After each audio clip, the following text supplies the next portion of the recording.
अस्सलामुअलैकुम, आप देख रहे हैं PKN न्यूज़ और मैं हूं सादिया बतूल। पंजाब भर में दफ़ा 144 नाफिज दरियाओं, तालाबों, डैमों और बारिश के खड़े पानी में नहाने पर पाबंदी आयद। ये तमाम पाबंदियों का इतलाक 30 अगस्त तक होगा। नोटिफिकेशन जारी। मज़ीद तफसीलात हमारे ब्यूरो चीफ लाहौर मियां कबीर अहमद की इस रिपोर्ट में।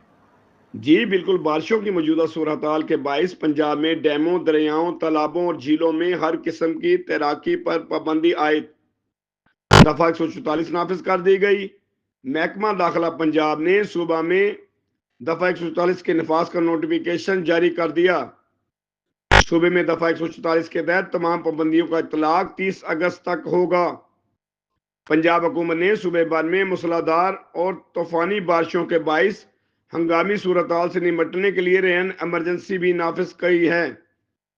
बताया गया है कि महकमा दाखिला की जानिब से जारी नोटिफिकेशन के मुताबिक कर्जा डैमों, दरियाओं, तालाबों, झीलों और डिस्ट्रीब्यूटरीज में बिला इजाजत कश्ती रानी पर पाबंदी आयद कर दी गई है, जबकि गलियों, सड़कों या अवामी मकामात पर बारिश के जमाशुदा पानी में नहाने पर भी पाबंदी आयद होगी।